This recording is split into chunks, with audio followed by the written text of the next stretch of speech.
Hey everybody, we are live, and yes, I am late.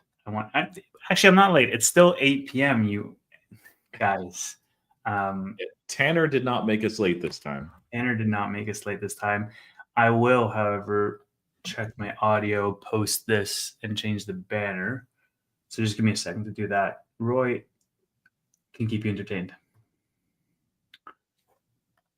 Are you not entertained already? No, just kidding. Thank you guys for joining us tonight. What we're going to be doing a lot of, we'll talk a little bit of Robinhood. Of course, I have Robinhood Weekly coming up, so won't go too deep with this, but I'd like Tevis's thoughts. But first, the main order is probably going to be more so than macro, is that Tesla video that came out on lidar, specifically laser technology, and by Mark Rober. If you haven't seen it, you can pause this and watch that, or you just watch it later. Who cares? But it's certainly interesting. I have a video coming out kind of dissecting it. A lot of other people have done the same thing, but it's a little bit suspicious. Have you seen that video yet, Tevis? I did see it. Yeah, I had like 35 minutes between coming home and going live. So I watched that video. I made a post about that video, and now we're here. All right. Yeah. So let me share. I'll share kind of like what the video looks like and where you guys can find it. By the way, so if you haven't seen it yet, it's worth watching. Mark Rober, by the way, is a well-known YouTuber. If you guys aren't familiar with him, I don't follow a lot of YouTubers. He's one that I actually do. I have a lot of respect for. I like him. There's some issues with this video, but yeah. So this was the video. Can you fool a self-driving car? Mark Rober. And basically, they ran it through a series of 6 different tests with lidar technology. No brand there, certainly, just lidar, sure. And Tesla, and Mark Rober owned a Tesla, so he's using his own.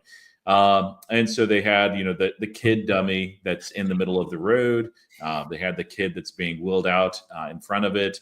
The smoke/fog. I think it was supposed to be fog. I don't know that if it was. Hard rain, shining bright lights, and then the Wile E. Coyote wall. And maybe we'll take a look at like what some of these look like without showing the video. But what was your initial reaction there, Tevis? Yeah, man, lidar good, vision bad. Yeah, I think that was the takeaway, because he did so he did 2 experiments. One was with the Tesla versus the other car with lidar technology, and then before that he did an experiment where he went and he mapped out a ride, the Space Mountain ride at Disney, and it's like pitch black, so you can't really see anything, and he mapped it out, and the lidar picked everything up and it 3D printed, which I thought was cool. I think, yeah, it's just really interesting to talk about the backlash and the repercussions from that video, and really where we are right now.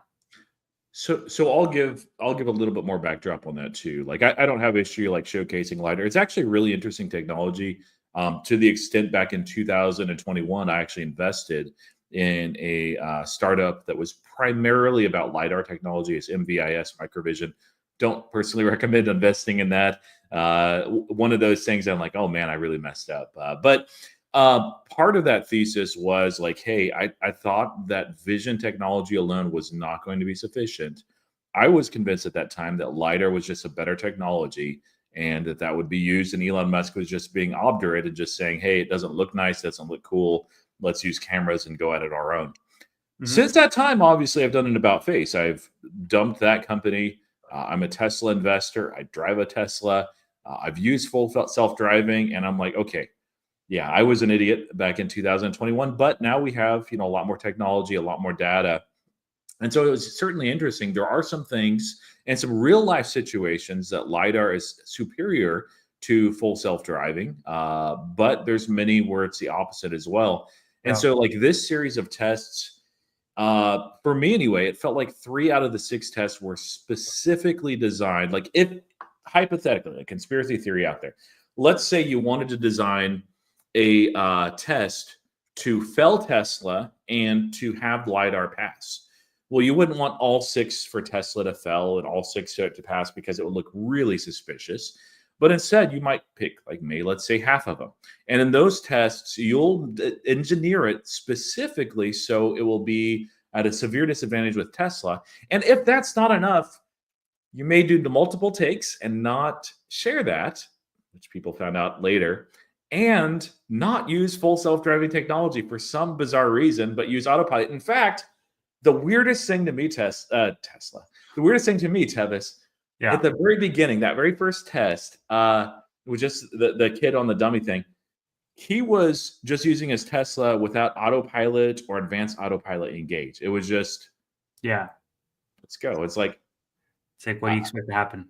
I know you can like put a setting on there. We don't know even like how it was set, but I'm sure Mark, probably put it on there. But it's like, dude, you're not comparing the same technology at all. So he's like, oh, being generous, we'll use autopilot from here on. It's like, that's not generous. Like, being generous is use the same age of technology, the cutting edge full self-driving hardware stack 4, the newest version that's available for the public, and compare that with the best and brightest of lidar. And there are, again, times where lidar will be superior. In fact, with some of these tests, I expect that there still probably would have been 2 times when Tesla would have failed, maybe at least one.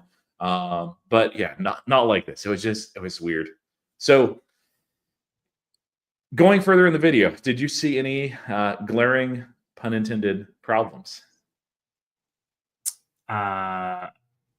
Glaring, like when they did the test with the lights, you mean? So, like as far as like, so out of the 3, let me share this again. So they did a test with fog, they did a test with rain, and they did a test with like headlights in your eyes. And so these 2, fair enough, and both passed. So the third one, let me see if I can find what that looks like. It was up a little bit further. Nope, that was a kid one. They all had the kid. He loved running over the kid. Yeah, that's a fog one. Fog. And maybe it was fog, but I mean, looking at it, when like you can barely see the headlights. It looks like smoke to me, honestly.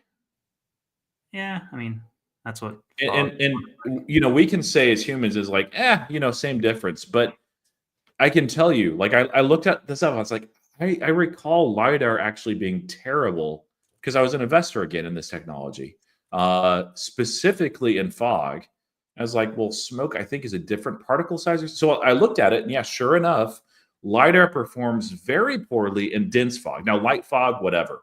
So this is a test. I think that if they ran it again, and if it was like legitimate dense fog, not whatever this was, and maybe this was fog that was just light or smoke, I don't know.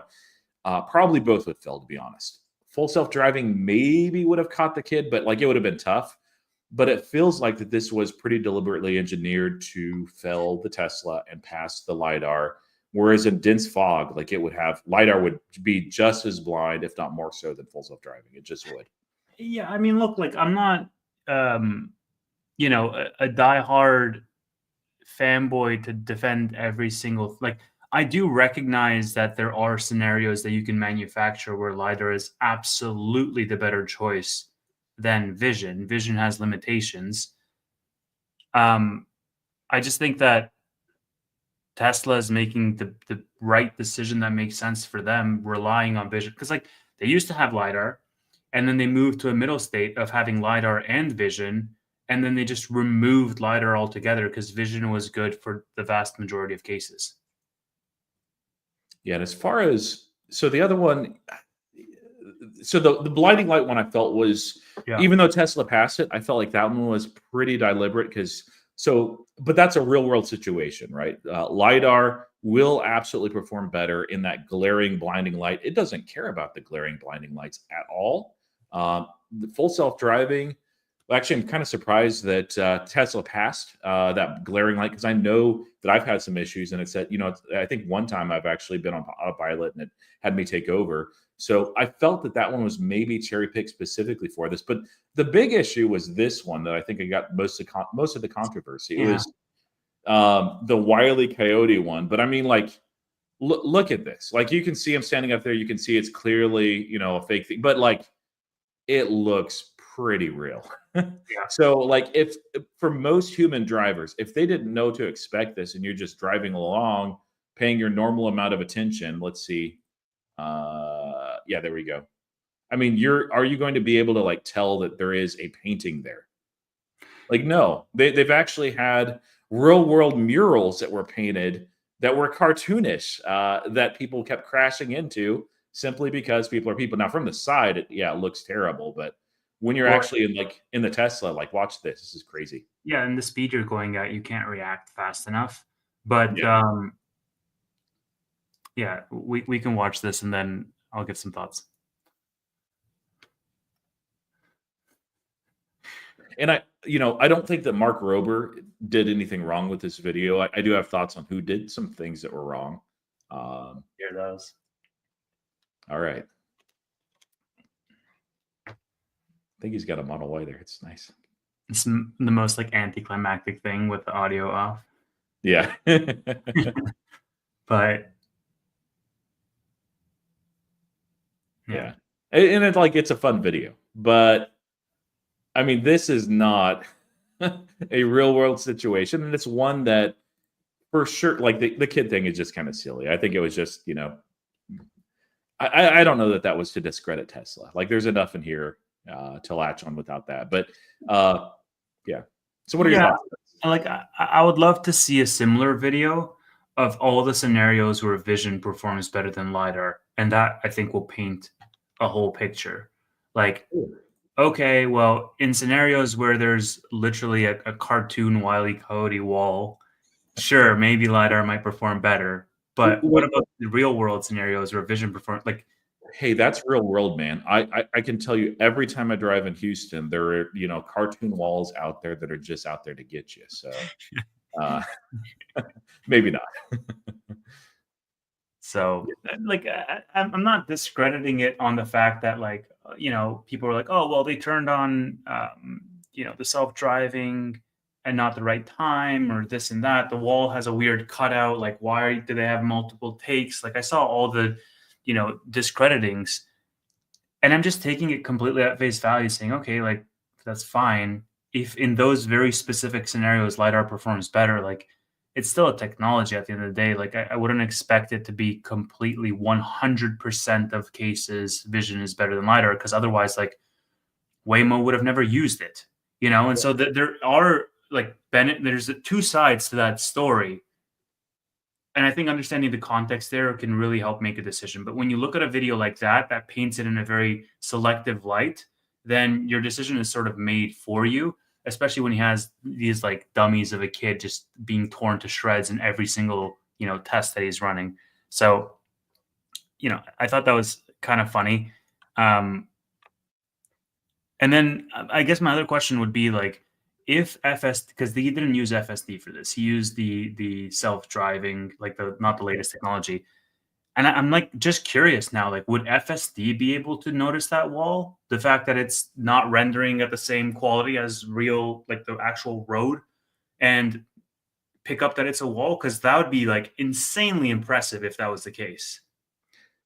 Yeah, I mean, that was the weirdest thing to me too. Like there are several weird things. So one was that he engaged autopilot like 5 seconds before. Sometimes actually, it seemed like not even 5 seconds before the actual impact. Is like that's not a test at all. Like for actual autopilot, just get your car started, engage it, and go down the road, see how it does. It's kind of like it should perform better. I hope it continues to be improved. Autopilot is not, if you're a Tesla owner and you've not used it, like don't trust it, like look away.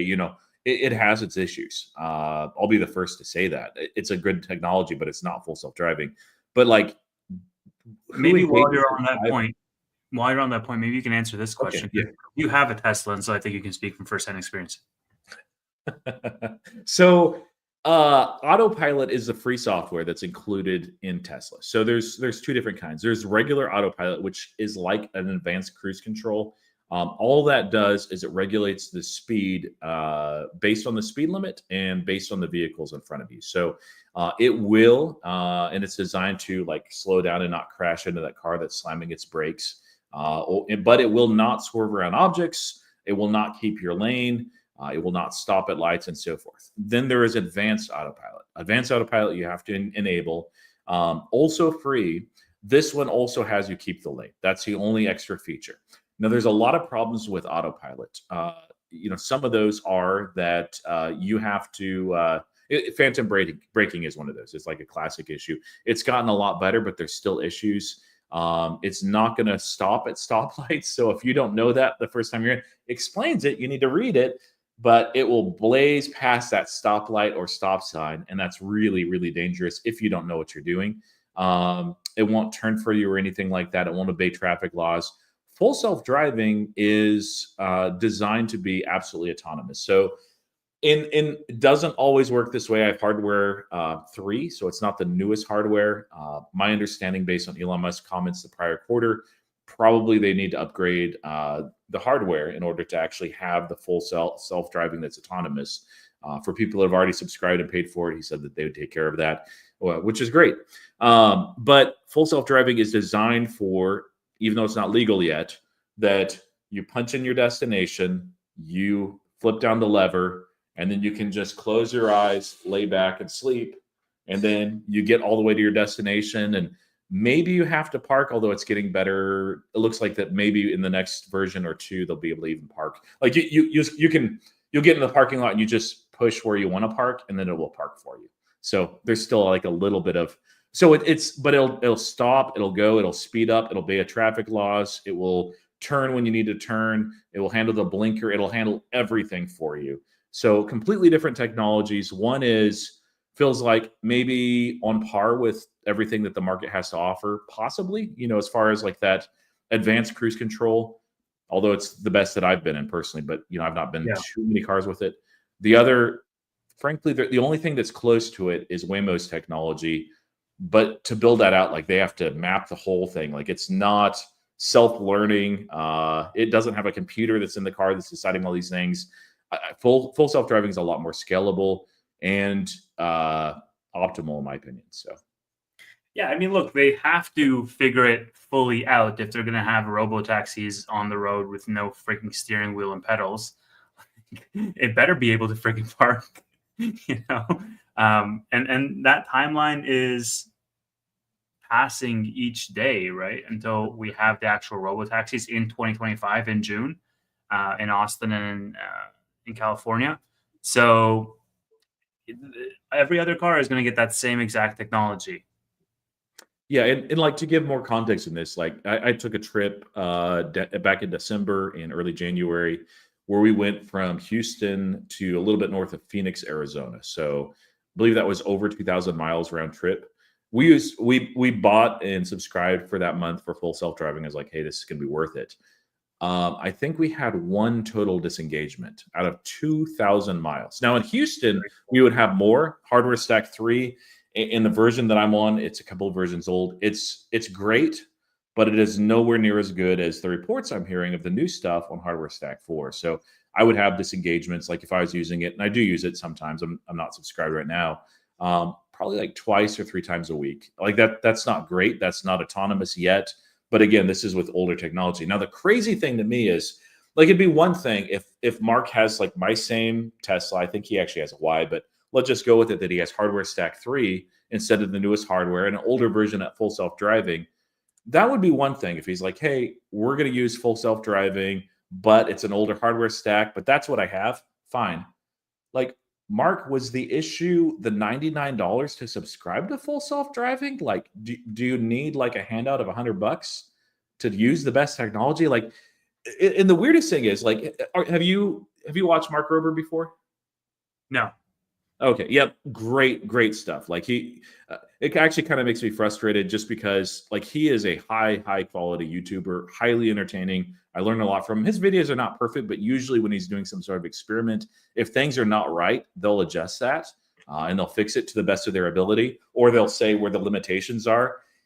Here, man, it was like cutting the brakes of a car and just saying go. It was like utterly ridiculous. So I don't know what was going on, but I saw people like saying, oh, if he really worked for NASA as a, it's like, no, like you can find these things on the internet. Like it's legit on who he is. He's not a scammer. He's not, I don't even think that he was paid by these guys, but There is a couple of different people that may benefit. I don't think necessarily Mark Rober. I think he's a content creator, and he was just like, "Hey, this will be a fun video."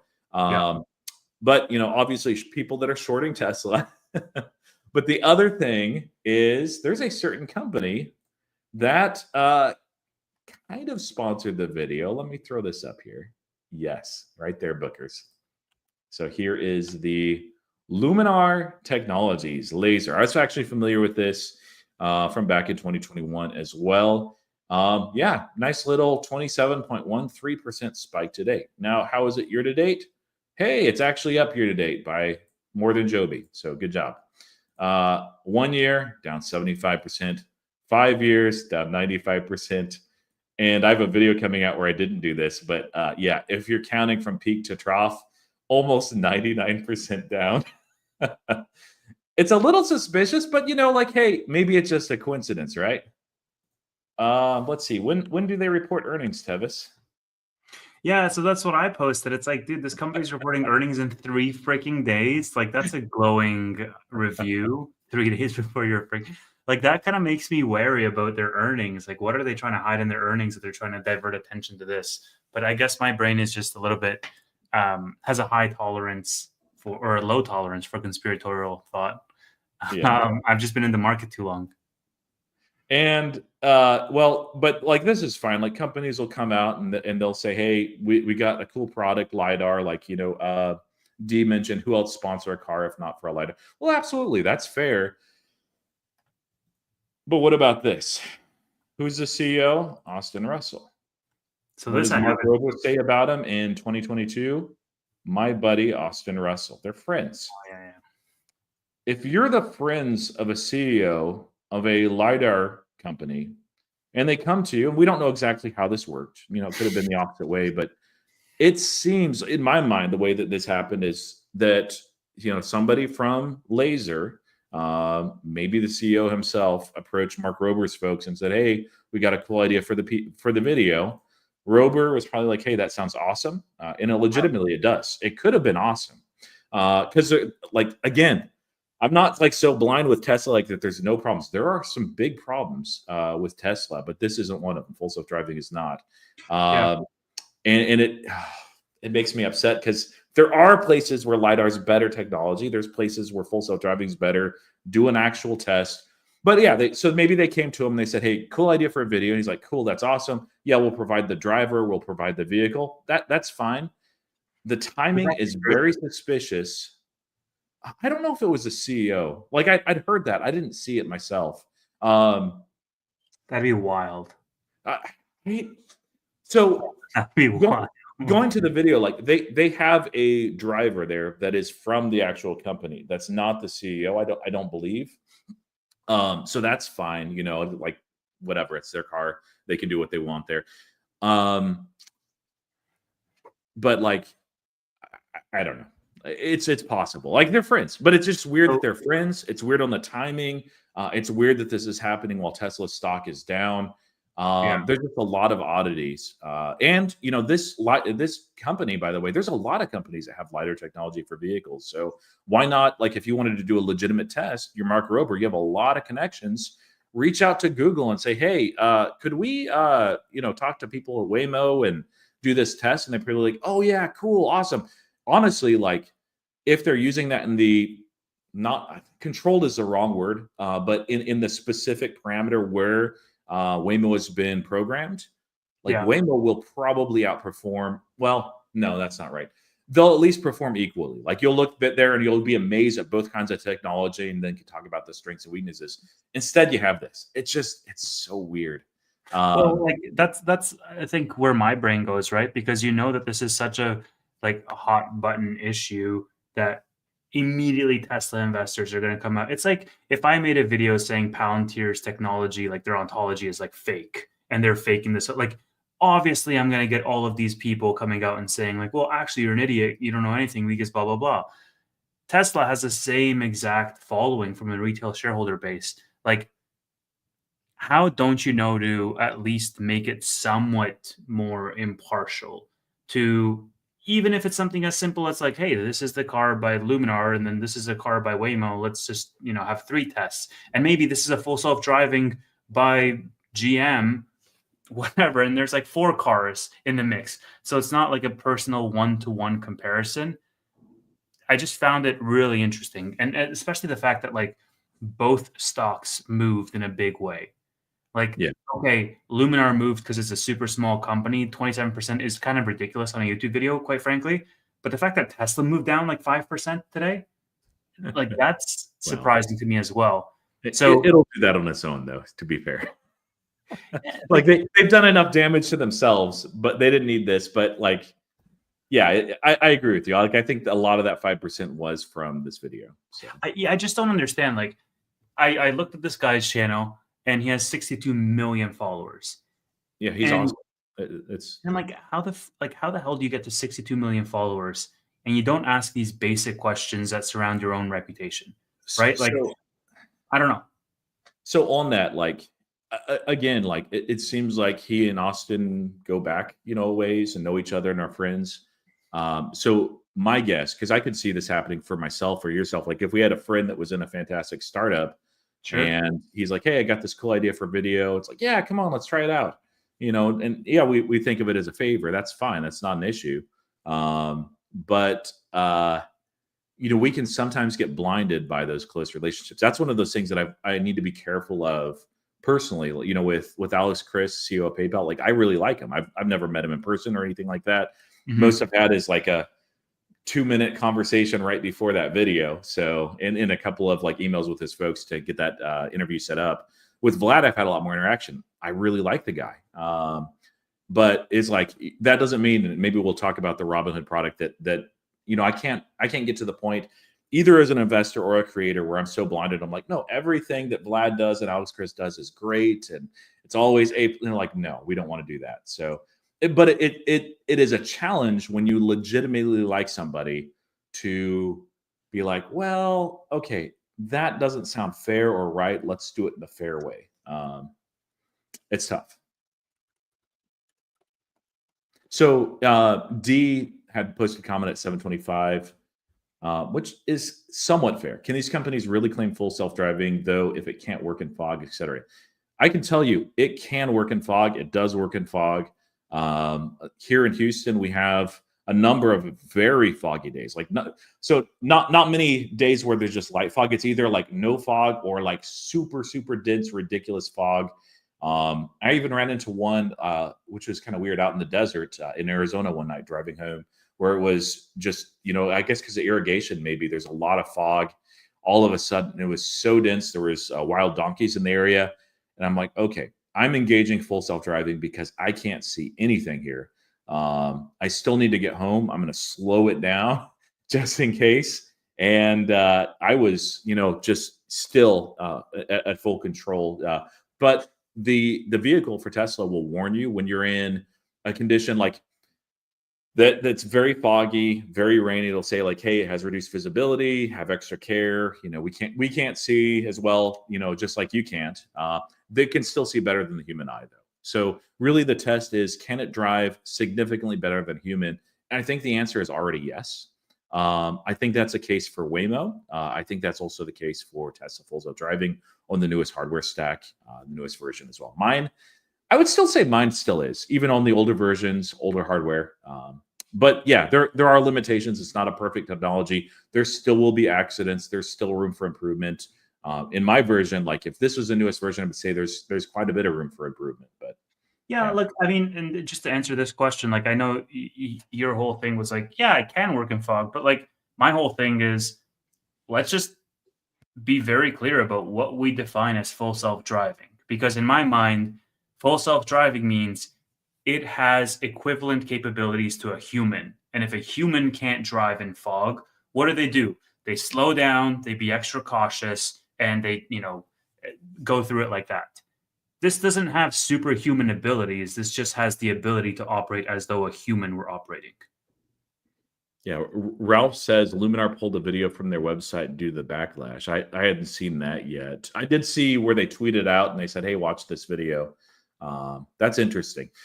No, Mark Rober is getting a lot of backlash. You want to throw up that Joseph Carlson comment? I thought it was actually really good, really fair. He's usually a pretty balanced guy, although he loves Costco stock a little bit too much. But we all have our faults. What do you have against donkeys, sir?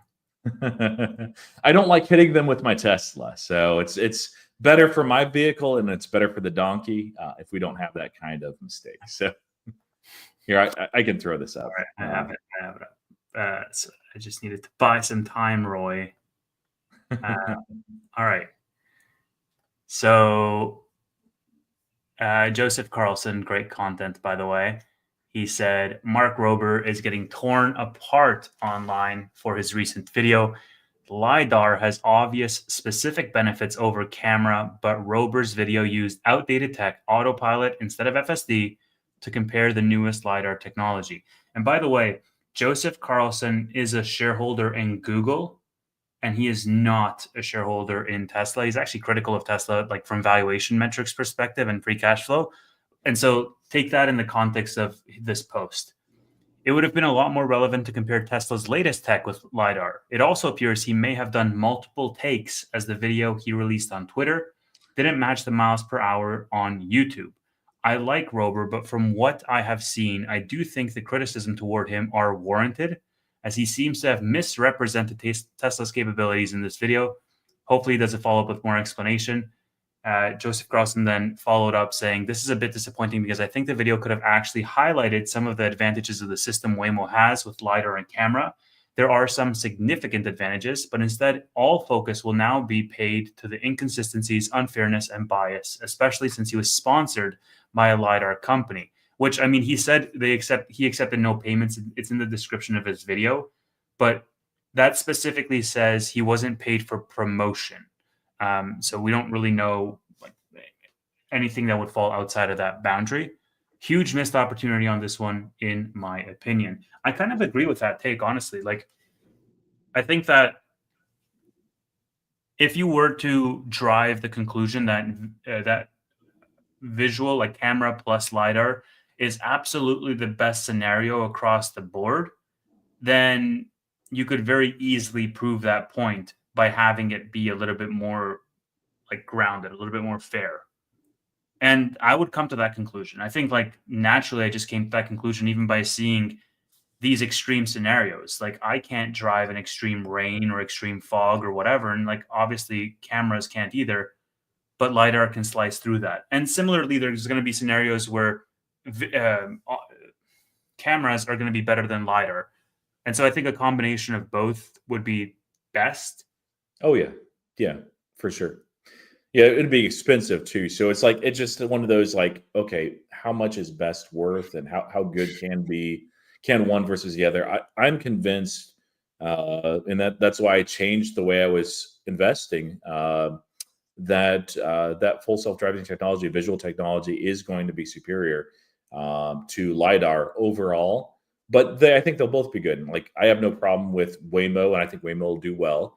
I have no problem with Tesla, and there's limitations on both too. So like the other thing too, as far as a sponsorship, Rober did edit the video and add, a disclaimer saying, hey, they provided the car, but there was no like monetary compensation or anything. And I believe that. I don't see any reason why not to. It is a little bit weird that you'd have to link to the company, but like, whatever, like that's not the biggest issue. Link Tesla as well. I know he kind of doesn't need to because it's like he owns the car though. He owns the car. So it's like, it'd be a little bit weird. Like, okay, here's a link to Tesla, but I own the vehicle. So they didn't do anything for me. So I give him a pass on that. I did mention it in my video that's coming out tomorrow, but it's like, it's not a huge deal at all. So Imad Shahid put, by the way, we'll take comments and questions at the end for about 30 minutes. Anything that we missed here. Initially, my thought on this, and Elon had made a comment that LiDAR was expensive, and it is, but also that it looked ugly. And we know like he can be pretentious like that. Like he made the rockets at SpaceX more pointy just because he liked it that way, even though it was less efficient. So when I had invested in that LiDAR company early on in 2021, which did very poorly, I was of that opinion. I'm like, okay, Elon Musk is just being, Elon Musk, and this is silly. LiDAR is frankly better. And then I found out, I was like, okay, I was pretty wrong. Can I throw something on the screen? Oh, yeah. Because I asked our boy Grok, and if anybody is going to know, it's going to be Elon's other company. Why did Tesla choose not to invest in LiDAR? I kind of want to read the answer. Is that okay? So Grok laid out a couple of reasons. One is the belief in vision-based tech, saying that Musk just opted to rely on a combination of cameras and ultrasonic sensors instead of LiDAR, criticizing LiDAR as a crutch and a fool's errand, arguing that it is unnecessary for achieving full autonomy. He thinks that cameras and radar, I think this is the main piece here, paired with advanced AI, can sufficiently interpret the environment, much like human drivers rely on their eyes and their brain. The second is what Roy was saying, the cost effectiveness and scalability. They're expensive, they add significant cost to the vehicles, and basically saying like you can have cheaper cars if you don't include LiDAR in the fleet. Data advantage, saying that they have a massive data collection network with millions of miles driven by its vehicles worldwide. And then the technical and practical considerations. LiDAR does offer precise distance measurements, and works well in various lighting conditions. It has drawbacks, like it can be bulky, requiring design compromises in the aesthetics or aerodynamics of the car. And then it can also struggle in adverse weather, like heavy rain or fog, which is kind of interesting considering this video, where its laser signals may scatter, whereas the camera and radar system is designed to adapt to such challenges, though not perfectly, it says. And then finally, the competitive edge and philosophy. So unlike competitors like Waymo and Cruise, who heavily utilize LiDAR, Tesla's approach differentiates them in the autonomous driving race, blah, blah, blah. They aim to be leaner, more efficient system that can succeed. So yeah, it's bulky, it's expensive, and it's not the most accurate in specific situations is what I got from that. Yeah, and it's expensive. That's the other thing. It's a lot more Yeah. expensive than what they have right now. A lot, and the way that full self driving is designed, it's infinitely more scalable than just because lidars. Think about it. The road system that we have, as it is right now, is designed for human eyeballs. And so, if you design a system, two different systems, lidar, fine technology. It's not bad at all, or something that is designed to actually mimic and be even a little bit better than human eyeballs, that is going to do a lot better just because of the way our road system is designed. Now, if you hypothetically, the whole world got reset and then the road system was not designed for human eyes at all, LiDAR would be in at least as good as full self-driving, if not better, just because it doesn't need to read signs or anything like that. I'm not sure how that would work, but yeah, it has a lot of disadvantages and drawbacks that it takes a lot of data and a lot of manual input, a lot of runs to be able to set up and get a city ready. And then what happens if there is a lot of construction? It does okay there, but what if like road size change, or this street changes to an only, or the speed limits change? You have to go in and basically reprogram that and catch that before an accident actually happens. And they're pretty safe. Like I'll be in San Francisco, next week, and I'm hoping that I'll get to run tests out of a Waymo. They're coming to Austin too, so maybe I'll ride up there and do that at some point. But yeah, I mean, I think the other important piece here is that like Tesla does also use radar in addition to the vision, and radar in a very high level operates similarly to lidar. Like lidar is like laser emissions to measure back the distance to map out the scan, and then radar is basically just radio waves doing the same thing or similar thing. So it's not that they have just purely, like, they have methods to go through fog and weather conditions, and that's obviously going to get better with time as the AI continues to train. So yeah, I would like to see a more balanced test case to actually make better determination, because I'm sure, like, to your point earlier, if the fog was much heavier, it could mess up the lidar system altogether. it would, yeah. And it's fine, man. Like, it's fine if the lidar version failed some of those tests. Like a human driver would absolutely fail some of those tests. If I was driving 80 miles an hour and somebody put a Wile E. Coyote wall, I'd be going straight through that son of a bitch. Like you Yeah, know, I mean, like I saw it and I'm like, wait a minute, like, is that a painting? So, I'm colorblind too, so maybe that's a factor. But like, I would ram through that wall, like it just. But yeah, it's that one's designed specifically. Like even if you argue, like you say, well, the fog isn't really an issue, and the blinding light, because Tesla passed it, that wasn't the issue. There's no way you can look at that last test and say that it was legitimate in any way. And you could say, well, just entertainment value. Yeah, from Roby's perspective, I'm sure that's probably what he was thinking and looking at. Like he's a legit guy, I think.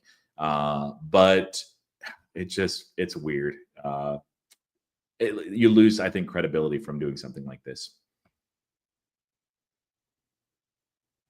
okay. Shall we? June said you would probably run over the kid too. Yeah, you're not wrong, June. I don't have a car, and I'm perfectly fine like that. If the Uber decides to run over the kid, it's not my liability. I hear Tevis and Tesla both hate kids and like to run them over. So That's only if they're like annoying kids. Then when otherwise, I'm good. yeah. What else do we want to talk? Yeah, so like Tesla. I mean, 238. What like? Are we looking for a bounce? Are we? Because like I know the market bounced today. Do you think it just brushes this off? And also, this is like why, just another reason why Tesla needs a damn PR department at this point, Because if you had a PR department that's like, hey, great video, Mark, we love your content. Here's 5 things to consider for your next video. 1, 2, 3, 4, 5. Amazing. Yeah, Elon Musk. I don't know, man. He's like his own PR department, Not and in a good way. Not in a good way. Not in a good way. So, but one of the points I was making too, as far as the connection between Mark Rober and Luminar, I think it's naive to think that Luminar didn't perhaps suggest the timing of the video being released, and also suggest many of the tests. It's that as naive as like last week we were talking about Donald Trump buying himself a Tesla. Like it's absolutely naive to believe that Luminar had no input here, and it's also asinine to believe that Elon Musk didn't that it was just all Trump's idea fully, and everything he said and what he bought and how he did and all the media was fully 100% Trump and had nothing to do with anything else. It's like, come on. Read this. Popular YouTuber tests Tesla Autopilot against a car equipped with the tech Elon Musk loves to hate. Articles online. Yes. Oh, man. I can't wait to see the actual articles. YouTuber validates Tesla runs over kids. The funny thing is, like, I don't know if Booker's like just made that up, and if so, well done. Because I can guarantee real articles online. Yes, it could absolutely be a real article. And there's people with vested interest just because of the technology that they back, certain companies that they back, or they've shorted Tesla, or they just hate Elon Musk at this point. And honestly, some of that he's brought on himself. But yeah, that's the way it is. It's just crazy. Well, and so like the frustrating thing for me, Tevis, is automation. And we'll look at this like cybercab spotting here in just a second, but automation absolutely has the ability to save and transform human lives. So if lidar ends up in like real world situations, proves to be the far superior technology for that, we should go with that. And I say that as somebody that owns a Tesla, and I say that as somebody that's a Tesla investor, because the human life is more important than what happens in my stupid portfolio. And the other piece of that, man, I lost my train of thought. So the transforming human lives, there are many people, and my parents are going to get at this point probably in the next 5 years, that they get to a certain age or health condition and they can no longer safely drive. Now, for somebody that's older, that is traumatic. It absolutely is. Like if you know somebody like that had to stop driving, like you feel like you lost all of your autonomy, like you're just in a jail cell now and reliant on others. And I know in some metros you have great public transportation. Houston is not one of those. And so giving that up, it really is tough for somebody that doesn't have family members or friends or wealth to be able to take them wherever they need.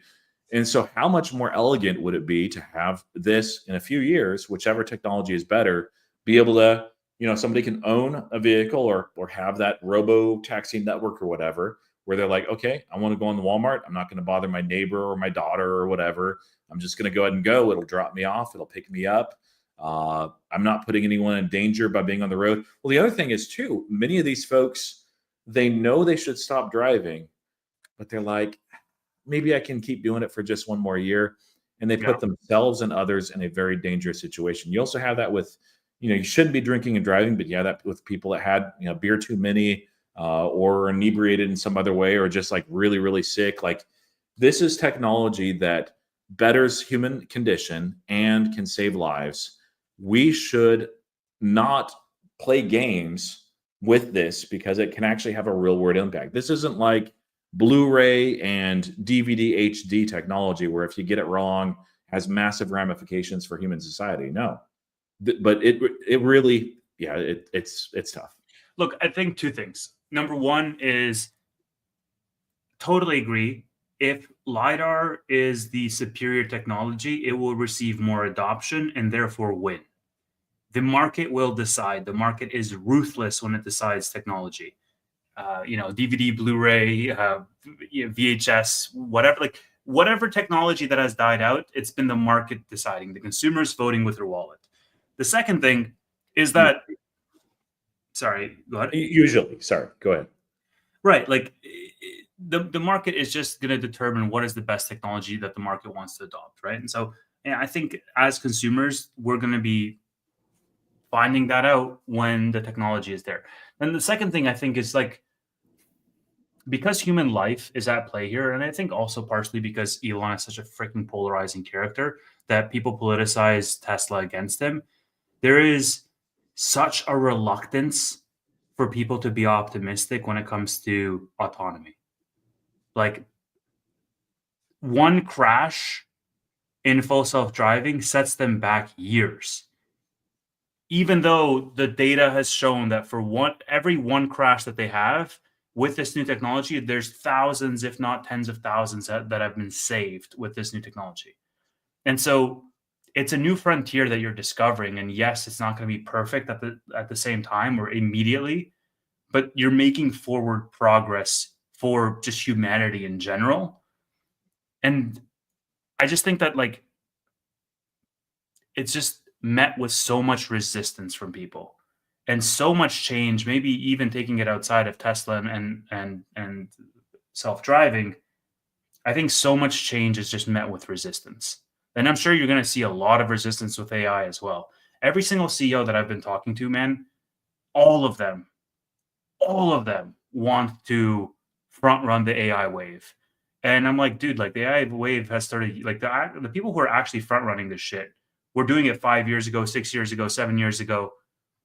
But every single CEO now wants to leverage AI to massively unlock efficiency. And I understand that notion, but seek first to understand how this thing works and what are the use cases that it can be applied. It's not just a Swiss Army knife, one size fits all for every single vertical across the board.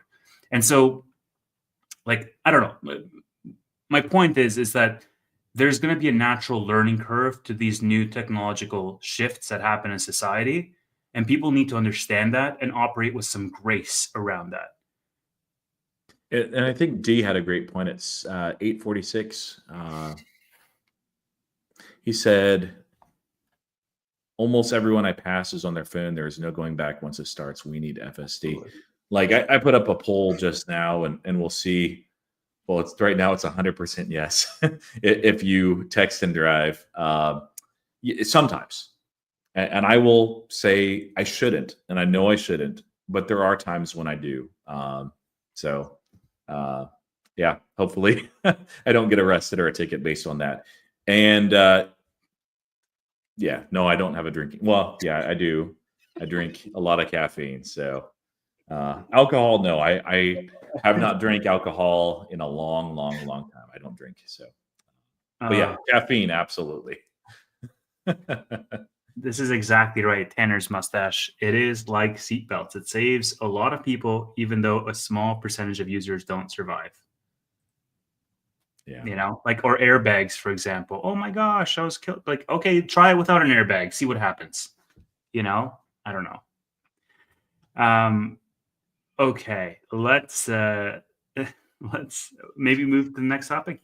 Well, here, we'll throw this up too. Like, this is one of those things where I feel like that the market at some point with Tesla is going to price in everything negative. I don't know that we're there yet. I think that there's still probably further to fall. I have not bought this dip on Tesla. In fact, I've sold into the dip with the plan of rebuying those shares. I wanted to allocate to a different position. It worked out really nicely. Don't know when it's going to turn, but automation is coming. And so these were cited cruising. And, eventually this year, like, they're coming out to a couple of different cities. That's where we're really going to see that real test of full self-driving, where these are able to go on their own. How effective is it actually? I think it'll be just fine, especially in the newest hardware. Like, if they're using my vehicle, it's like there's going to be some issues. So, no, I'm very excited for that. So, Tevis, when do you think we might see the bottom on Tesla? Because it seems like this is a repeat. Like, this is the third year in a row where we've seen coming into the year, it's pretty much at a 52-week high, and then it just craters for 3, 4, 5, 6 months, and then performs well. I don't know, man. Like, I would be hard pressed to believe that you're going further, like much further down than this. You can absolutely go into the high 100s, but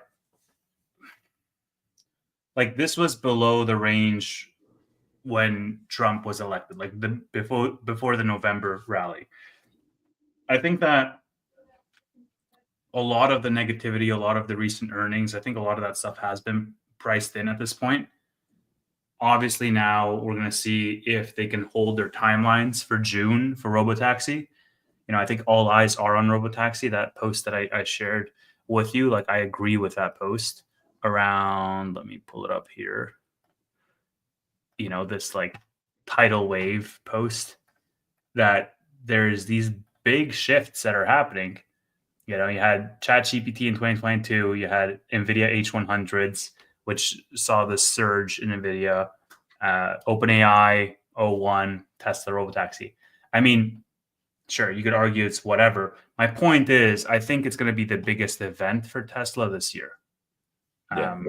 Or like the thing that moves the needle the most. And the reason why is because the market is hyper fixated on full self-driving and robotaxis being the next needle mover for Tesla, because Optimus is too far away. Optimus is still going to take years, and people know that's the case. And it doesn't matter how cool it looks when Figure does a new like marketing video. Like, I love them too, by the way. Or when Tesla is going to have their like AI and robotics day, and like Optimus is serving you drinks. People know it's far away. And so the thing to fill the time or fill the gap is going to be robotaxis. And so if that's a hit, you're all the way back to 500s and then some. If that's a flop, then I think you're in for some pain. Yeah, no, I think that's fair. Just the last thing I'll say on that, and the reason why that event is hyper fixated by the market, and it's put so much extra pressure on by the market, is because Tesla's financials right now have absolutely plateaued in terms of growth. They haven't really moved the needle at all over, like, on a revenue perspective over the past couple of years. And it's not really been a huge impact for Tesla because it's a narrative driven stock in the first place. But if they don't have the financials and if they don't have the narrative, they're toast. Like, it's not going to be pretty. Yeah. Sorry. It's in a challenging spot too, because I think that there has been, we talked about it last week, we won't rehash this, but I think there has been real brand damage. Some of that's Elon's fault. Some of it's not. I think Tesla is also struggling from interest rates. That's not their issue, but it is an issue. And I think Tesla is also struggling just because of Elon's inattention, that he's focused on Doge and other things, not Tesla. That's not a good thing for the company that we hold. So there's enough here, like, that honestly, like, I didn't feel like it deserved where it was trading at the peak. But this feels a little bit overdone, though it can still, like, if we fall to 150, like, yeah, I'll be buying at that point, because the further you go down, the less risk there is. There still is risk, and the biggest risk with Tesla is it trades very much on the narrative. And I do think that deliveries will struggle for, I saw a big headline this week on, actually just today, on deliveries and a prediction by a certain analyst. I do think it's going to be pretty bad at quarter 1. Quarter 2 and quarter 3, I think, will be better. But yeah, this might be a 3-year low for deliveries, and I agree with that. Like, it's a legit risk, not just because of the brand damage, but also interest rates are a factor. Consumer health is a factor, and there's also the issue with the Model Y refresh happening and causing some demand to slack. And they pulled forward a lot of demand from quarter 1 to quarter 4 with some of the incentives that they had. So it's going to be rough, and Tesla can absolutely fall further, but I'm still holding it. That's what I'm doing, is just holding right now, and we'll have to see. But yeah, this video. Yeah, I saw one of these analysts, maybe Dan Ives it was, or another, maybe it was Bron Barron or something. Like, one of these analysts was saying, like, hey, read word for word what Elon was saying in that last earnings call. He was saying 2026 is going to be great. Like, 2025 is still going to be painful. 2026 is going to be great. 2027 is going to be like spectacular. And so right now, what that tells us is internal management is planning multi-years ahead in terms of where they think their like prime time years are going to be, and they're not 2025. But we also know the market is forward looking, so the market could give them that multiple by mid 2025 in anticipation of 2026. So just anyway, something to look at. That's one of those things why it's tough to time it. So let's pivot and talk some Robinhood, and we'll go into details of this, Tanner, Amit, and I. But Tevis is a shareholder of Robinhood now, Sure and it's am. not just a couple of shares. Like, he owns like several $1 billion worth, I think, something. No, No, not yet, but it's more than zero, less than $1 billion. So throw this up. This was a new announcement that they came out with. Now, they alluded to this in the SEC filing and also in quarter 4 in the comments during the earnings call. So it's not a surprise to me. They've had event contracts a couple of times. They even, of course, they had famously that election betting, which went really, really well, had a lot of demand for this product. They tried to do it for Super Bowl, and that was pulled by the CTPD. I think I got it right. Even though, and you can see the frustration by Robinhood's announcement. They're like, hey, we communicated, we talked clearly, and then you do this, like, come on. But they pulled it back, and obviously they got whatever they needed cleared up. So they said, introducing the men's and women's college basketball tournaments, trade contracts for every matchup, plus championships available across the USA. And here's what it looks like. Just like the typical brackets, you see the odds. Very slick interface. It looks like, I've not used it. I don't plan to use it. Just kind of, it functions very much like that elections betting, although a little bit more complexity because you have multiple teams in that bracket. And here's where it works. And you get $1 for each contract if your team wins. Robinhood gets, I think, 1 cent, and then their partner on the back end, which I think is Kalshi. I haven't checked that. I'm pretty sure it's also Kalshi, gets a cent as well. So with these contracts, you can buy and sell in real time. You don't have to wait until the contract resolves on April 7th and for the payout. And unlike a typical, like DraftKings or something, you're not betting against the house, you're betting against other people. So people are actually setting the odds, not a market maker. Robinhood, they get a cent. Like, they don't care who wins or loses. Like, they just, you're like providing a platform where people can do this. So it's a little bit differentiated. Lots of different questions and answers. But Tevis, what are your initial thoughts on this? Oh, so many thoughts. Maybe before I get into like the Robinhood specific thoughts, I find the concept really interesting because I think you nailed it, right? Like, it's a market of other people where for every event there's half of the people that are winners, half that are losers, and then the middleman just gets a spread. Whereas for like bookies, like at the DraftKings and whatnot, like they'll assign a payout based on the probability of something happening. And obviously that payout is determined by like what is the demand of people buying and selling on the back end. But I feel like it's more transparent this way. Like, if I were to bet, I don't know, that Alex Pereira is going to win his fight, the DraftKings is going to pay me, $85 for every $100. I don't know exactly how they got to that number. Whereas for this, I know exactly how they got to the number that they did, right? Which I kind of like more. Like I feel like it's more clear to me. Um, and I mean, even something else that I like. So every Saturday, I'll watch the UFC and I'll put money on the games just for fun.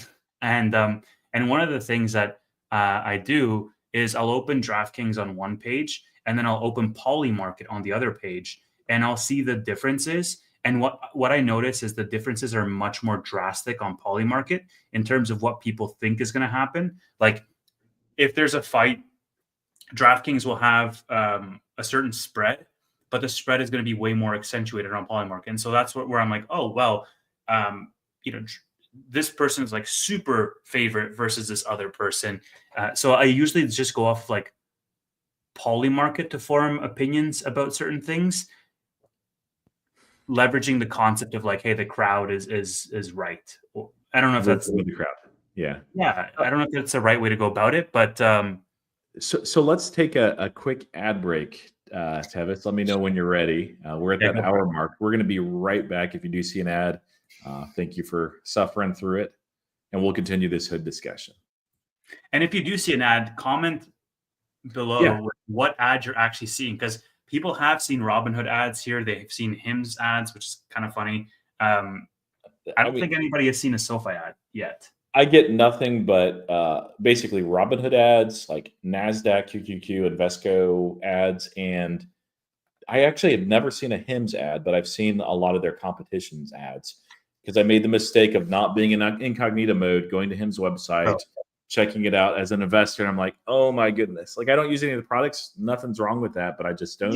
You've clearly never seen a UFC match because Hims is all over the UFC games. So what I mean is like I've never seen one on YouTube. That's what I meant. So I mean obviously like the Super Bowl commercial and stuff, right? Yeah, SoFi has a lot on basketball games. Yeah, I'll see some on YouTube too.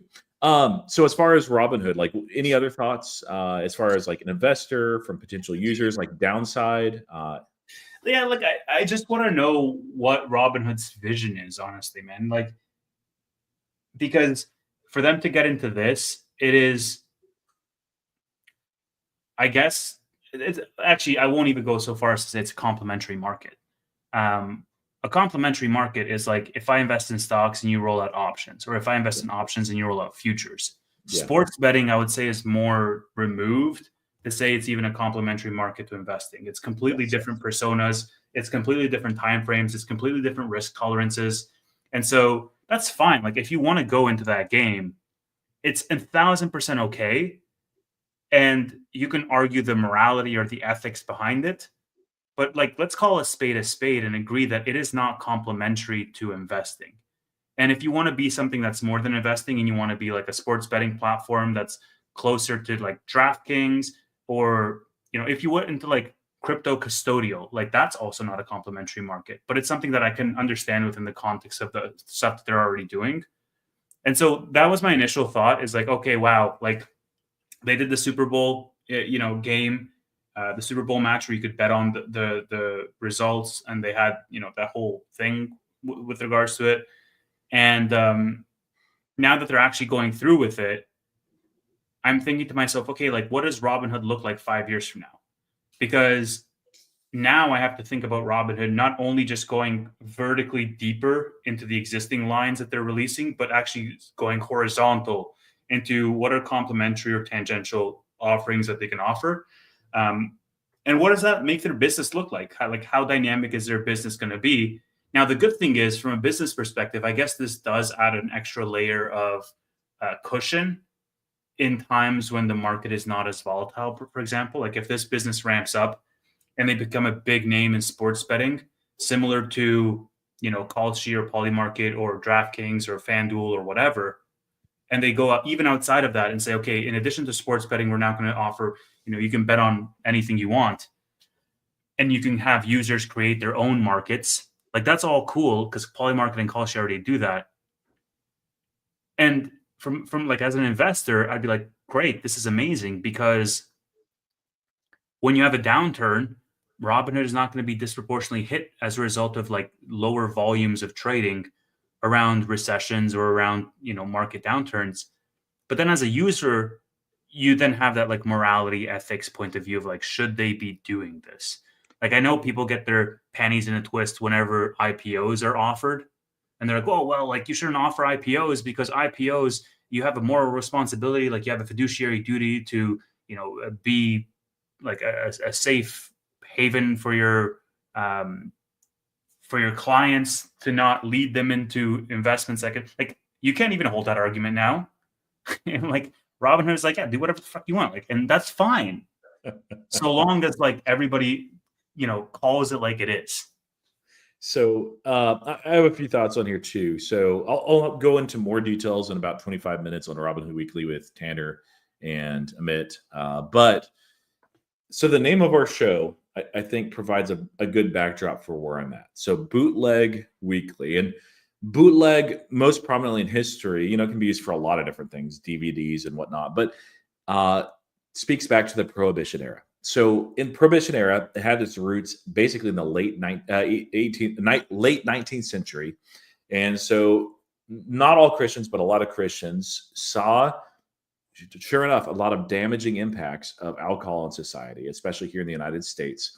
And so those well-meaning people thought, okay, if we can get alcohol to become illegal, then that's going to be a great thing for society because, I mean, there's no more.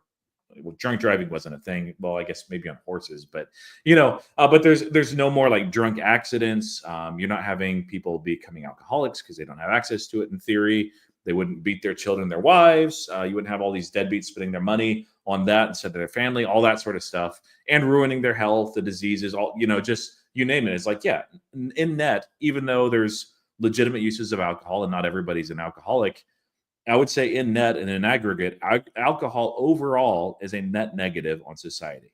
You could say the same thing with sports betting, where, yeah, bet among friends and it's fun, but like in net, even though what Robinhood is doing is not technically not legally gambling, it's adjacent to that, let's say at the very least. And I think that that's a net negative for society, even though there are some legitimate times and people can do that and it's fun. But the question is, first, should it be illegal? Well, what happens if it's illegal? Tevis, I don't know did Canada ever outlaw alcohol like entirely like the United States? You mean right now because of the tariffs? Instead of them making them more expensive, they literally took them off the shelves. I mean, like all alcohol. We're in a bootleg right now, baby. So here in the United States, what happened is that there was individual bootleggers who would go out. We actually, by the way, owned a house in Virginia. And I will say we owned like 3 acres. And I will say part of that certainly looked like whoever was there before was doing some bootlegging, like 100 years before. It was suspiciously obvious. Where my sister lived in North Carolina for a while, they had an old bootlegging place back in their woods that previous owners had. The danger with that, well, there's several dangers. So one is it led to the rise of organized crime. You have the Al Capone era, basically, that these mobsters got a lot of their money initially from alcohol sales. You did have some that pivoted into legitimate businesses, but you had a lot of extra violence, a lot of extra crime. There were no controls over the alcohol. And so there was a fear of alcohol poisoning. In fact, the funny thing is the United States government poisoned some of the alcohol just as a way to keep people from drinking for that fear. It was ridiculous. It was horrible. And it caused so much damage and so many unintended consequences by banning something that is still a net negative because it was out there unregulated, and it was more expensive. It was more dangerous. It just made no sense. And so eventually that was repealed and people could again buy alcohol. So I see it the same way with this type. Like, even though it's not technically gambling, I'm just going to call it gambling. Sure. I would rather something like this exist where you're not betting against the market makers or the market, that DraftKings does, or whoever you're using has a vested interest in you losing so that they get money. That's not a good situation. You want something that's easy to use if people want to use it, that they have access to it, that it doesn't cost them an arm and a leg, that they don't have to wait until the actual event. They can sell, they can change if they need that money. I would rather, we live in a world where none of this, because I do think it is a net negative, Tevis. I know you enjoy it, and that's fine, and it should be legal. If I could wave my wand and like, hey, alcohol ceases to exist and sports betting of this kind ceases to exist entirely, and it'll never exist again, I would do that. But we don't live in that reality. That's a fantasy. And so as a result, if it's going to exist, it's better that it's done in this way than the other way. Now, as far as personally, I don't gamble in this sort of thing. I have a personality that I think I would become fascinated and perhaps addicted to that. So it's one of the reasons why I don't drink. It's one of the reasons why I don't gamble. I'm a lot of fun because I like to talk about stocks and history, especially Roman history. So religion, philosophy, just like, yes. So invite me to your parties. But yeah, seriously, no, like I won't be using it personally. I won't be encouraging people to like to use it or anything. I will like retweet news that's relevant to it just because, I find it interesting and fascinating. As an investor, I'm actually neutral. I see it will bring in more revenue, absolutely. I do think that there is perhaps, and I'd like you to speak on this, Tevis. It seemed like over the last year that there was a concerted effort, maybe a little bit more than a year, of Robinhood to legitimize their platform. And I don't mean that to say that Robinhood wasn't already legitimate as a trading platform, but to roll out like retirement specific products, to roll out a lot of features like the desktop trading app that is for active traders, and a lot of other bells and whistles too that were there specifically to give a real platform for people to invest in. I feel like that this takes a little bit away from that, and I don't personally like that as an investor either. So it's like, hey, we get some extra revenue, but there's, I think, a little bit, just a tiny bit of brand damage, perhaps. I think that there will be a few people that just say, you know what, I've struggled with gambling in the past. I don't need that temptation to like sell my Nvidia stock and buy like Lakers odds or something. Like they can't do Lakers, but you know what I'm saying. So Sure. that's why I'm neutral. I'm not like, yeah, this is awesome. And I'm not like, this is terrible. I'm like, it should be legal. I prefer that Robinhood does it. I like the extra revenue. I don't really like the product, even if it's well done. So that's where I'm at. Yeah. I mean, look, the gambling industry is like massive, right? Casinos are massive. Um, Alcohol is so incredibly embedded in our society. It's ridiculous. Like if I want to go a year without drinking, I'm basically going a year without having like social interactions with people because it's so normalized in our society that everybody's like, yeah, let's just go for a beer. You know, um, you know, I'm like Pornhub is probably top 10 websites visited in the world. There's an entire category of sin stocks, tobacco. Um, Yeah. People will do what they'll do. And the volume, like again, to my earlier point, people are going to vote with their wallets, right? Similar to the Tesla lidar conversation, the best technology is going to win because people are going to vote with their wallets. So, at beer is not alcohol. Yeah, okay, fair. So the question then I get to is like, you're not going to be stopping all of these industries as much as like in a perfect society you'd want to. In reality, you would become an authoritarian regime that is restrictive to people. And I think like fundamentally we both disagree with that, like just as a concept. And so it's a catch-22. You can't have both. You can't be libertarian and also say like, oh, well, actually, alcohol is bad, so let's ban that for the health of the person. Yeah. It's a reality of life. We just have to accept it. Now, I think where it applies to Robinhood is the question I ask myself is what is the percentage of people that they're going to lose and the percentage of people that are going to gain? And I can make an argument for both. I think net, it's going to be a huge positive because their demographic is already young people, and young people, like there's a massive surge with gambling in young people already. And I understand that. I'm like one of those young people. So I do think there's going to be a lot of people that will love having it on the platform and they will move over. I think it's really dangerous to have it on the platform because if my broker offered like the DraftKings features, I'd be like, all right, like, what's an extra $50? What's an extra $100? Like to just transfer over because it's on the same app. It's on the same platform. Like, I think that's an incredibly slippery slope because my broker money is all like freaking numbers on a screen. Like I'm completely detached, sentimentally speaking, with the actual money on the screen. Because in my mind, I've locked it off by saying, oh, I'm not going to touch that for years. So whether there's an extra zero or whether it's a 2 instead of a 1 or a 3 instead of a 4, like who cares, realistically speaking? Because I'm not going to like, oh, Tesla's down 50%. Boo hoo. I wasn't planning on selling today anyways. And now you add gambling on top of that as like an easy transfer. Like, oh, I'll pull $100. I'll pull $1,000, whatever. Oh, it's a big game. I think that's the slippery slope. But at the end of the day, Roy, the money that they might lose from, big whales who now all of a sudden see Robinhood as not a serious player in the market, as somebody who maybe has a perceived lower fiduciary duty, they're going to gain tenfold with people who are like, oh my gosh, this is so easy to use. Let me use it. I don't necessarily agree with the ethics or the morality of it because they're so intertwined. Like if it was a separate app, if it was like, hey, sports betting has a separate app, separate login, separate balance, separate everything, then great, go for it. I don't care.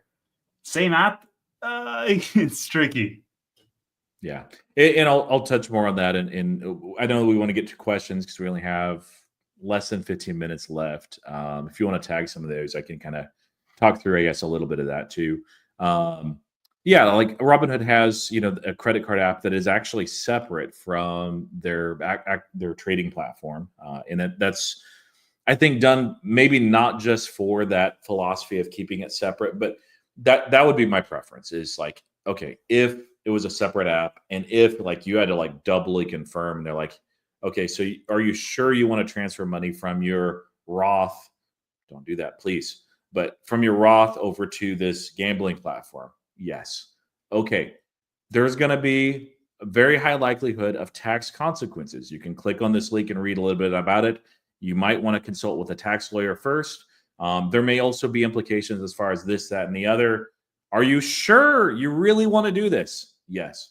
Okay. I mean, like, you're an adult at that point. That's fine. But that revenue is great. I'm not like super excited. I'm neutral. I'm like, I feel like this is kind of inevitable. It's also a bit like, real quick, 24-hour markets, like 24-hour markets. Sure. It's gamifying everything. I don't think it's gamifying. Like the events contracts are. The 24-hour markets I don't think are, but the issue is I prefer that we didn't even have like after hours or pre-market, just normal open market. I think that's better. But since that can of worms is already open, it's better to have as many people, including the NASDAQ and the NICE, on board for the 24/5 and eventually 24/7 markets, just because you want the liquidity and you want as many legitimate, massive players that are stable, that are above board, that are well regulated to be in this. And so that's where I'm at with this. Is like, it's inevitable. It's better that somebody like Robinhood does it than you like betting on like with a bookie in a bar, and then you don't pay up and you get your legs broken or something, like that's terrible. Yeah. I mean, like, I don't know, man, but do you in your heart of hearts believe that Robinhood is going to go the route of being extra safe and having 1 million approvals and say, oh, well, your tax rate? Because I have, and I hope they do, but I have a real difficulty to believe that the same brokerage that threw confetti on the screen when you bought a stock is going to be the one to say, actually, don't do this. Like, I'm having difficulty to associate the persona of those two things. They seem too far apart in terms of like the approach. Yeah, like the confetti thing. I won't get started on that because that's a rabbit trail, but I got to focus on that. So yeah, they don't do that. They haven't done that since 2021, and that's just like a silly, like that's the first thing that people say when they're like, "Oh, it's gamified." It's like, well, what do you mean? Usually, although I had a very good response by somebody today, that he went into a lot of the different details of what he saw, and some of it's legit, but I'm not convinced that that's damaging. This, I think it's a little bit damaging. But yeah, confetti, like, give me a break. Even if they were still doing it, like, come on. At the same time, I do think that there is definitely a market in betting on events. Like, I think DraftKings and FanDuel are super late to the game where Kalshi and Polymarket have capitalized, because there are so many political events that I have such more probability of getting it right than I do random basketball games. I'm tuned with the market, with what's happening politically. Like, I think that's a cool thing to be able to do that. And so I do think that that's the next evolution of the betting market in general. I just think that DraftKings and FanDuel have been late to the game for that. So let's do some rapid fire questions because I got less than 10 minutes before I got to be out. Rapid. Yeah, I think really the only question I had bookmarked was this one, and I'll let you go first, and then I'll have an answer after.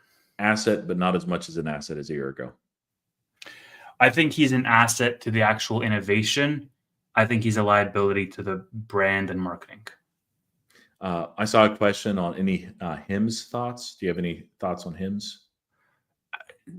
I mean, other than being an investor in Hims, I think they're fundamentally executing as a business. I don't think there's anything that's really changed on that front. I think their response to the shortage, the semaglutide shortage, was fair, and I think they're going to blow numbers out of the water this year. So yeah, I like Hims. And then GD from 919. Yeah. What's your guys' thoughts on Block? I'll let you take this. Yeah. So I ended up using Block as a hedge. Profited massively, although I did not time the bottom. In fact, I should have held longer.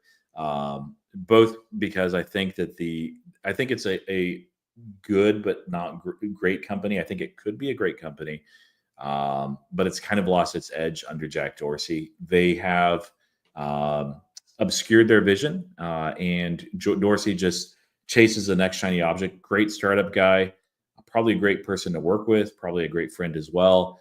But like, it's just a chaotic business. I would not invest unless I'm betting on the downside. Here, it's low enough that like there's not much downside. Like, where are you going to go?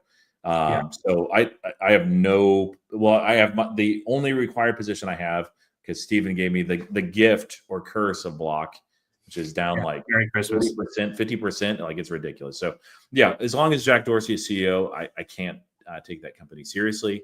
I don't take him seriously. PayPal is awesome. Like, dude, it's not a short-term like V-shaped recovery, Meta or 10x like Hims, anything like that. Mm-hmm. There's almost no downside long-term with PayPal, just because the massive free cash flow that's accelerating, the massive amount of buybacks. They're using 80% of their free cash flow for buybacks, especially at this valuation. They've authorized a little bit less than 20 billion. Their market cap is like 70 billion, not even 70 billion. Like, come on. And they have a lot of innovation that's coming out. They only guide when they have very clear line of sight. Like, they're like Anthony Noto, but even more so, where they're like, we know like 99% we're going to get there. We'll guide on it. Otherwise, we're not going to mess around with that. And they just came out with Investor Day. Like, you can see that very clear trajectory. What I don't like is this feels like, at least the first half of this year, that it's a continuation of the transition year last year. That's longer than I expected. I don't love that as a shareholder. Alex Chris himself seemed a little frustrated on that too. But the reality is this is a massive ocean liner. They don't just turn around like a speedboat. But it's well into its turn. I think that there's a couple, maybe 3 quarters left as they shift the Braintree priorities. But anyway, I'm going too long. So, yeah. Is Hims a buy at a current price range? I mean, I have cash secured puts for 38. If they get hit, they get hit. I'm not really going to roll those. I don't really care. Simply because it's under $8 billion market cap, and they're tracking to do $2.5 billion in revenue this year, and they're profitable, buying back shares, no debt. What more do you want? And they're growing 90% a year. All right, cool. Thanks. I'll take it. Yeah, put up Paul's comment. Paul's comment. 922. Yeah. Why is Steve so obsessed with Block? I don't know, man. Like, he picks some amazing companies, writes ridiculously low. Like, if you're on Seeking Alpha at all, his stuff is always worth a read. Like, just ridiculous talent. Great guy as well. But he'll get fixated on companies that I think, frankly, are just not worth his time or his attention, and just continue to fixate on like this one little niche. I don't understand the attraction with Block, other than like, you can see what they could have had and what they could have done if not for this massive anchor called Jack Dorsey. He's a blockhead. He calls it himself. Like I like the memes and stuff. I actually kind of like the guy and respect him, but at a company at this stage, no, not a CEO. Are Lakers covering the spread tonight? I don't know I haven't taken a look yet. I don't know what the spread is, but I'll take a look and I'll let you know. Spicy bead, 924. Yeah. Thoughts on stocks like SNCI, NBIS, and VRT? We still have to get Manuel to talk about NBIS with us. I just need to find the time that works for him because he's in another time zone. Yeah, but Vertiv, I kind of like. I don't know it nearly well enough. I think that they're probably a shoe in this year for getting into the S&P 500. They have the cooling technology and data centers. Seems like the leader there. If they're not, they're like real close, and it's not a winner take all type of market. SMCI can't get into just because they've had accounting issues a couple of times. This is not new. And I'm just not going to touch a company that does that. There's enough good companies out there. I'm not saying that they're complete frauds or anything like that. But it's kind of like with investments in China where they don't have the as regulated accounting, and you're not sure if you can trust the numbers. You're not sure if you can trust the leadership because the leadership is the government. I'm like, there's enough good companies out there. I don't need to invest in China. That's just my personal take. Oh my goodness. Will we see SoFi going above 17 this year again? Yes. It is so quickly do people forget how fast these things can move. This thing was at 7 and it went to 17 in a matter of months. Guys, calm down. It's like at 12. Is it 12 or 13? 12.